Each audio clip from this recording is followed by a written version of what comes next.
disk. Okay. You don't mind me recording this conversation? No, not at all. Oh, thank you. Let me first just give you just briefly tell you about my book. So this book, I wrote it as a tribute, as a homage to my father, to my late father. So he was part of that in crowds back in the swinging 60s. Okay. And then from London, he moved over to San Francisco. He was also a young photographer at the time. So I wanted by writing this book, I wanted just to pay tribute to him as my swinging 60s icon that he was. And hence my interest in the swinging 60s. I know it doesn't matter, like there's no boundaries of interest in the swinging 60s. You could be like a 20-year-old or you could be an 80-year-old. So, and that's why the swinging 60s has always gripped me, and I'm still fascinated by it. So so meeting people like yourself who was there, it's always a plus, isn't it? Yeah. Okay, great. Well, thanks for the background. That's interesting. So your father, you ended up in San Francisco, is that right? Yes, indeed. So because he went to Berkeley, he got enrolled to go to Berkeley in San Francisco, but and then he got caught out in the swinging 60s because he was based in the Haight-Ashbury area. Yeah. So he got to know Janis Joplin because his first wife, Christy, she was best friends with Janis Joplin and she was a model. So my father, through a model agency, he got to meet her, and then that's how he got involved with that crowd at that time, and the Grace Slick and yes. So and I still and then also he went to Altamont as well to as a photographer. He wanted to go and like with his friends. He had a camera as well. But so there's only one photograph which survived. I could send it to you. I'm going to put it as the back cover, as the jacket cover on my on the book. So so he was and then but he's one of his friends who was heavily on acid. So and then he just smashed his camera. So that was the only photograph which survived, and I still got it. So it was a bit sad. Yes, what a story. Well, that sounds like that's a very 60s, very Indeed, yes, California story. quintessential 60s, wasn't it? Yes, absolutely. Yes. Indeed, absolutely. So and this year, I think it marks your 60th anniversary as well as a music photographer. Is that correct? I guess so. Yeah, I guess so. 63, I pretty much started successfully in 63. I actually was taking pictures a bit earlier, but I think I called 63 the sort of first year. And yes, so it's 60 years this year. Oh, wonderful. And it was your first album cover. It was Chad and Jeremy, wasn't it? And Well, actually, I think I shot a cover for the great jazz singer Annie Ross you a rock, few weeks yes. before then. It was for the same label. It was for Ember Records, and I was introduced to Ember Records through Chad and Jeremy. But I think actually Annie Ross's album came out before the Chad and Jeremy album, but it was all around the same time. And it was through Jeremy Clyde that you met Marianne Faithfull because they were both on a show in Birmingham called Thank You Lucky Stars. And then when she was coming down to London, and then you met her at his flat, is that correct? Yeah, that's pretty much basically it. Yeah, they were sharing a TV show, and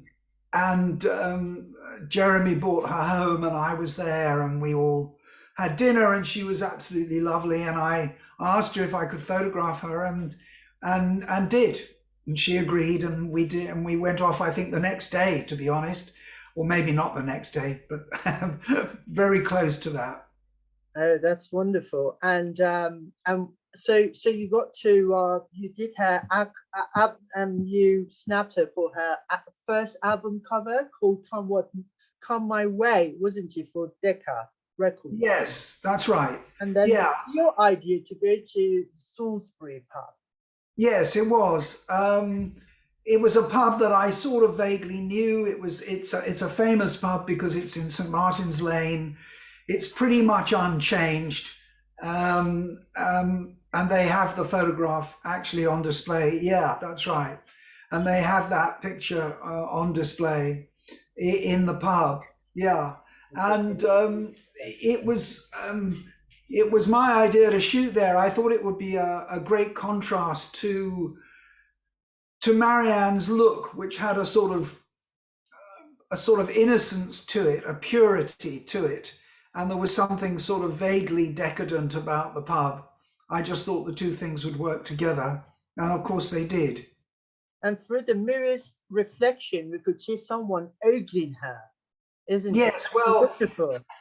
yes. I mean, we didn't take the pub over, so there were people drinking in the bar, and I didn't mind it. She didn't mind it, and I thought that having their presence in the mirrors reflected in the back added to that atmosphere. It made her somehow a little more playful. But Decca Records didn't like it. They objected to it. They didn't want that picture, so they chose another one from the same location, same series, but it didn't have any of the reflecting mirrors in the background. It was a shot by the window of the pub, which was a sort of etched glass, Victorian etched glass window. And it was, I was sort of, I'm not sure whether I was disappointed at the time, because in those days, I didn't have any say in what was used or what wasn't used. I mean, I was just thrilled to get the cover picture. And it wasn't until the early 80s, when I had my first exhibition, that I sort of rediscovered that particular picture and realized that it was so much better than the cover picture. And yeah, but in those days, just to have a cover, just to get your picture on a cover felt like such an incredible achievement.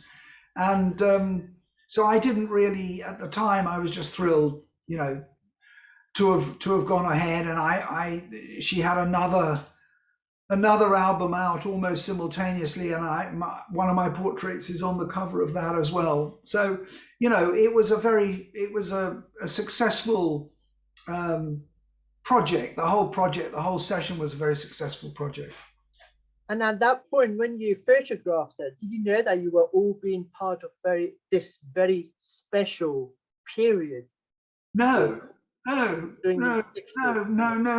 really. I mean, the thing is that it was our time. It wasn't particularly special beyond the fact that any 17, 18-year-old is having the time of their life anyway. I mean, it was a particularly good time for younger people and younger creative people, because there was this growing market. There was, the younger generations were becoming more important in terms of as a market. And so the older generation, who was still running things, were beginning to open it. They were beginning to open it up to younger creatives, whether they were musicians or producers or hairdressers or photographers or designers. They were opening it up because they needed that youthful energy. They needed everything to be pushed forward and to relate to this new market, this new up and coming market that had emerged in the late 50s, early 60s. But I think that nobody had any sort of inclination that the 60s were going to be a decade that would be remembered and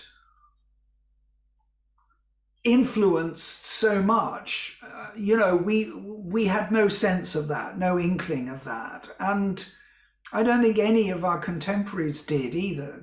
Everybody just thought they were having a great time. They wanted it to last, but never imagined that it would. It was the first time as well that there was like a British invasion overseas, wasn't it? Yes, I suppose it was. I mean, the Beatles led that British invasion, and it was very quickly followed up by people like Chad and Jeremy, actually, who were very big in America and very much at the forefront of the British invasion in '64. And then, of course, the Stones and everybody else. I mean, Herman's Hermits and endless British bands were part of that extraordinary thing. And it's amazing that 60 years later, there are nostalgia cruises and tours across America with all of these old acts all doing their stuff. So yes, the 60s was an extraordinary time, but nobody had any sense that it was going to be at the time. Not also that you were the youngest photographer at the time. You were 17 or 18, but also you were the only music photographer, because the trio, Bailey, Donovan, and Duffy, they were all like lurking in the fashion world. Were you conscious of that as well? Well, I was conscious of them because one of my earlier jobs had been as an assistant to a fashion photographer. And he took me to Paris for the autumn fashions of, I think, '62. And was it Alec Murray? Alec Murray, yeah, who was a very charming, distinguished Australian fashion photographer, not very inspired, but extremely good technically and very much of the period. I mean, he was an old-fashioned photographer, and he warned me about Bailey and Duffy and Donovan. I mean, he said, he sort of warned me off. He said, don't try and emulate them, they're naughty boys, sort of thing. And I was never a fashion photographer. I was never really interested in fashion. And in a way, it wasn't until music became celebrities. So it wasn't until the Stones and the Beatles became celebrities that the fashion photographers were interested or employed to photograph them, if you see what I mean. So, Bailey photographed the Stones before I did. And he brought to the pictures a sort of a sophisticated technical style that I didn't have, because I was just that much younger. I mean, he's quite a lot older than me. But yes, I was very aware of them, very conscious of them, very conscious of that fashion world, but was never ever part of it, never interested in being part of it, and was never ever considered in any sense to be part of it. But although you didn't really enjoy your time as a fashion photographer, but like clothes, in terms of clothes and all that, you were still very interested by that, weren't you, at that time? I was one of these people who was never really able to embrace fashion. I couldn't wear fashion. Every time I tried to be fashionable, I looked ridiculous. I just felt I didn't have the money, I didn't have the body, and I just didn't have the inclination or the interest. So there was a period in the '60s when I was quite trendy, I guess. Unfortunately, there are no photographs of me surviving. But there's only one actually, wide touring with the Stones on a plane, isn't it? Oh gosh, yeah. Well, yes, but that was that was '65, and I don't. Yeah. I think I look. I don't. I think I just look like an overgrown schoolboy. But towards the latter part of the '60s, '67, '68, round then, I was wearing caftans and I was wearing frilly shirts and crushed velvet trousers, and when I got married, I was wearing a white suit, and python skin boots. I was trying to be stylish and trendy, but I don't think I was ever able to pull it off. But I never cared for fashion per se. I liked seeing it on other people. I mean, I admired the style of the Stones, and I very much admired Charlie Watts's style. He had great style and great taste, but I could never relate to it. And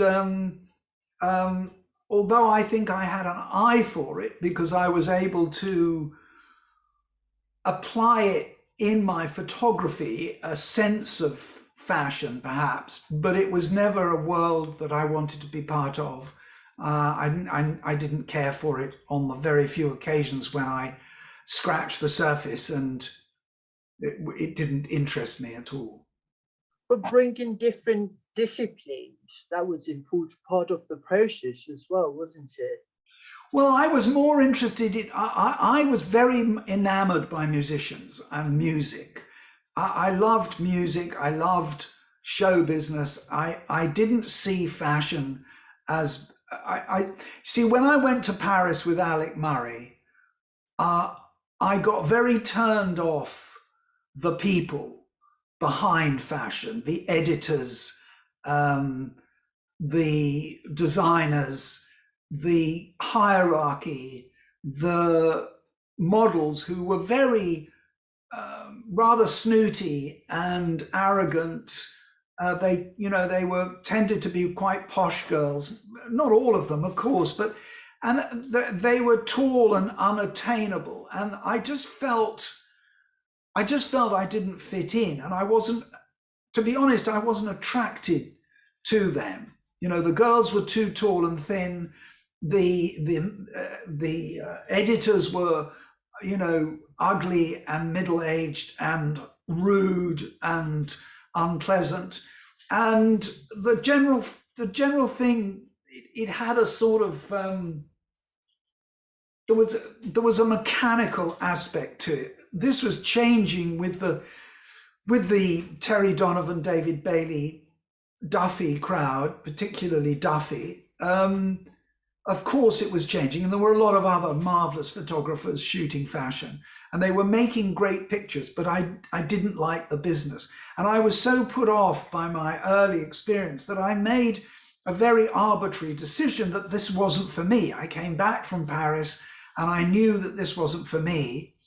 And it wasn't, in a curious way, if you're not into the clothes, it's not glamorous. It's only glamorous if you're really into the clothes and the women. And I wasn't really into either. I was more interested in showbiz, and music came along, and suddenly there was this extraordinary industry being created out of the music industry that was the pop industry. And that seemed like a very comfortable and natural place for me. And I much preferred working with Marianne Faithfull or the Rolling Stones than I ever would with, Chrissy Shrimpton or Patty Boyd or whoever it was. Or even Jean Shrimpton, Chrissy Shrimpton's sister. Well, yeah, I mean, I only say Chrissy because I photographed Chrissy because she was going out with Mick, and I photographed Chrissy. And I took nice photographs of Chrissy. I mean, those girls weren't models by accident. They were wonderful models, and they did a great job, and they were very beautiful women, but they didn't appeal to me. I was much more interested in the musicians and the singers. And it was, of course, through Chrissy that David Bailey and Mick Jagger, they met, given that David Bailey was going out with her sister Gin at that time. And although you always admired the Beatles, but you've said in your past interviews that you knew that you always wanted to photograph the Stones. So why is that fascination with the Stones, which wasn't? I don't know whether that's strictly true. If I said that, I must have been slightly taken out of context, I think. What I think I was getting at was that of the Beatles and the Stones, one was generally inclined to one or the other. I like the Beatles very much. I like their music. And when I first heard them, I had no sense of what they looked like. I didn't see any photographs of them. I just liked what I heard. I liked the harmonies and I liked the style. But when I saw the Stones on whatever the TV shows were of the day, they appealed to me. There was something naughty and rebellious about them. There was something that they were not respectful. And I liked that. That appealed to my 17-year-old self, that slight rebelliousness. I related. The Beatles were, they were so cleaned up by their manager Brian Epstein, and they were put in suits. They wore shirts and ties. They were clean. They were neat, clean. They were polished. They shined. The Stones weren't, and the Stones felt much more natural, much more interesting, much more less contrived. Well, less contrived. And of course, the Stones that I remember were not the sort of first incarnation of the band when Andrew first got hold of them, and he did put them in suits and awful matching leather waistcoats, because Andrew was coming really not just from a musical background, but from a fashion background, because he'd been working with Mary Quant. And so, and the form in those days was to bring the band together, was to unite the band in a uniform. That was the general thinking. This was how you did it. This is how you created the look of a band. But the Stones rejected that. Andrew recognized that that wasn't the right way for the Stones to go, because the Stones had rejected it. They didn't feel comfortable in it. Although, they did go through a shortish period when they were, united by a uniform. And, but I think what I was getting at was that of all of the Stones and I felt like a natural fit, and I was really happy to meet them and to start working with them. And it was more exciting to me than the prospect of working with the Beatles, which never came my way. I don't want to create the impression that I had a choice or anything like that. The Beatles never came my way. But I definitely felt that the Stones were the band of the day that I wanted to work with. Yeah. And since you've mentioned Andrew Loog Oldham, it's also worthwhile mentioning that actually he got inspired by Espresso Bongo and Lawrence Harvey's character in the film to become a music manager. It's also worthwhile noting that it was your father who wrote. Oh, I've lost you. Hold on for a second, Amir, hold on for a sec, because you froze and I lost you. You were just about. Yeah, so Espresso Bongo, and it's also worth noting that it was your father who wrote it. Yeah. Mankowitz. So, so did you both discuss that film when you first met? Or no. The funny thing was that I never really knew that story until much later. Andrew didn't tell me. He teased me a bit about being the son of Wolf, but he teased, he teased me quite a lot. I mean, he'd say to me that he was going to, if I fucked up this session, he was going to take the Stones back to Bailey and things like that. So, there was a lot of teasing and gentle ribbing but he never, I never knew he kept that to himself. And I suppose partly because it was, he was living his own dream, if you like, by evolving into a manager. And perhaps it was much too early to start talk. But I think the fact that I was Wolf's son, and the fact that I had that connection, and the fact that I had a sort of show business background, I think must have contributed to him choosing me. But he didn't choose me for Marianne. You see, Marianne and I got together completely naturally, completely organically, through a mutual friend. And it was through my pictures of Marianne that I came to the attention of Andrew. And then he realized who I was, but he didn't, he teased me, but he wouldn't talk about it. He was, no. So I don't remember when I first heard the story about him, mother taking him to the Saville Theatre to watch Paul Schofield. It must have been a wonderful moment for him, and very exciting. And story as well. Yeah, yeah. Indeed, and but you had to audition at Ivor Court for Andrew Luke Alden, wasn't it? You had to audition. Yes.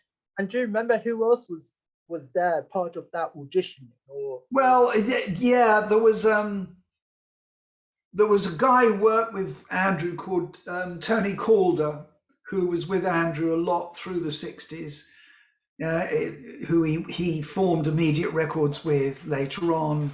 And there was a guy called Tony King, who'd worked for Decca Records as a promotion man. He just written. Yeah, Tony King was somebody who has figured in and out of my life forever, really, as a friend, as an acquaintance, and as a friend. It was a manager at Decca Records as well, wasn't he? Sorry, he was a manager at Decca Records too. Well, he certainly was a promo man and a publicity man, and the Ronettes and all those bands at that time. Yes, absolutely. And he's always been extremely good at whatever it is he turned his hand at, and of course incredibly popular and much loved by all the people that he worked with. And because he's such a funny man, he's such a charming, funny man.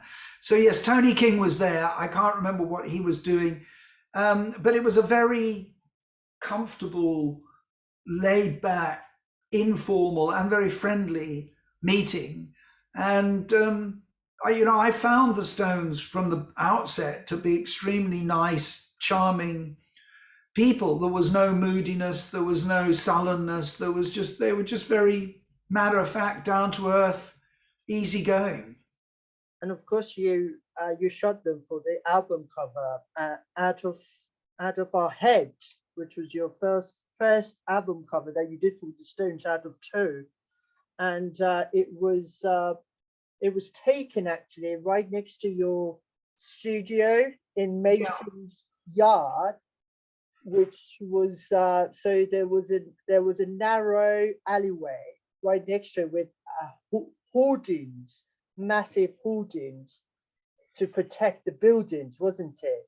Yes, well, you know as much as I do, Amir. Yeah, so what that is actually in Ormond Yard. So my studio, although it was number 9 Mason's Yard, it actually backed onto Ormond Yard, which ran into this passageway, and my entrance to the studio was in the passageway, and the passageway actually went underneath my building and emerged into Mason's Yard. And the Ormond Yard was a location that I used quite a lot.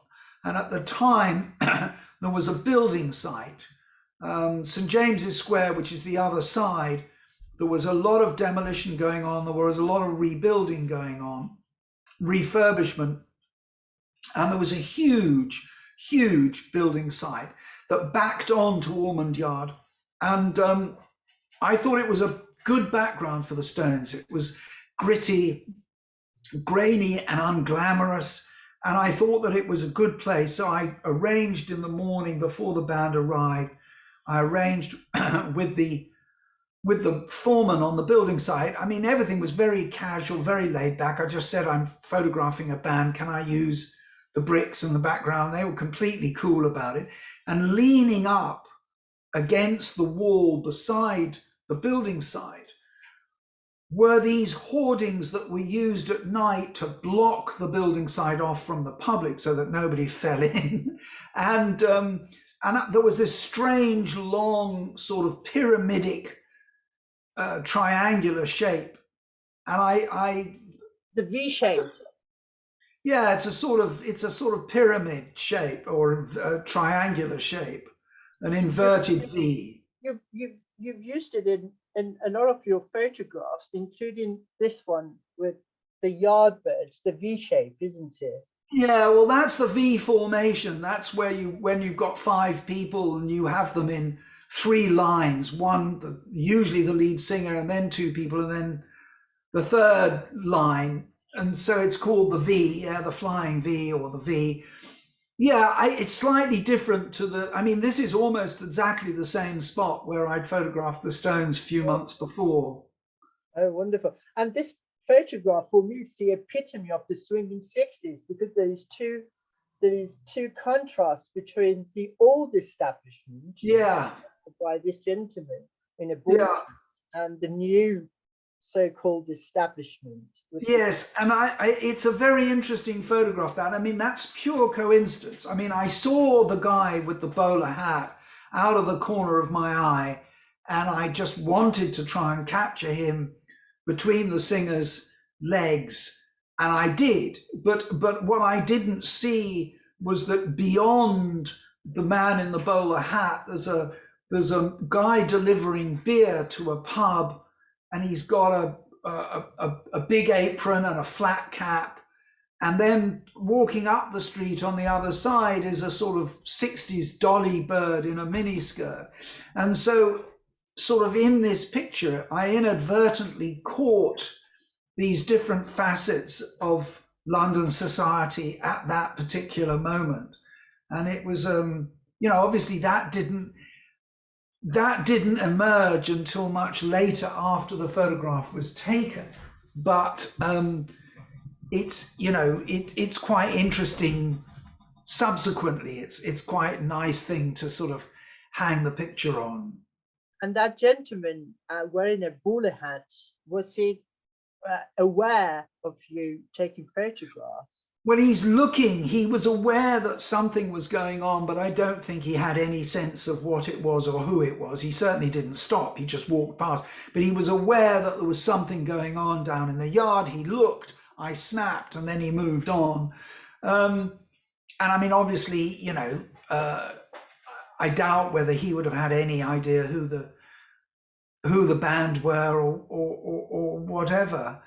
It was just, in those days, there were a lot of bowler hats around. I mean, if you worked in the civil service, you pretty much, or the city, if you were a banker or a stockbroker, you pretty much wore a bowler hat still. My grandfather still wore a bowler hat on formal occasions. But I mean, bowler hats were seen and worn all the time, every day. So it was still part of the scene, very much an image of the establishment. Indeed. And you also got to photograph the small faces for the album cover called, what was it called? Was it called the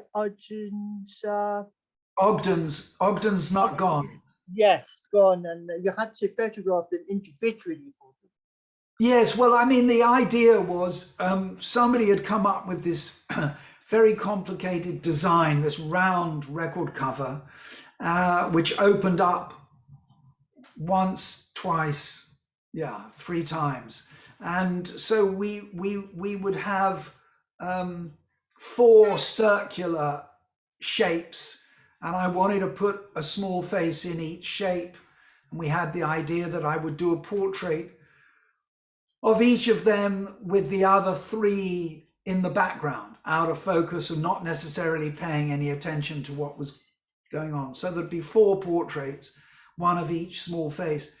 And in the end, didn't quite work out how I wanted it to. I can't remember why. I think there was some logistical issues with getting the photographs in the shape.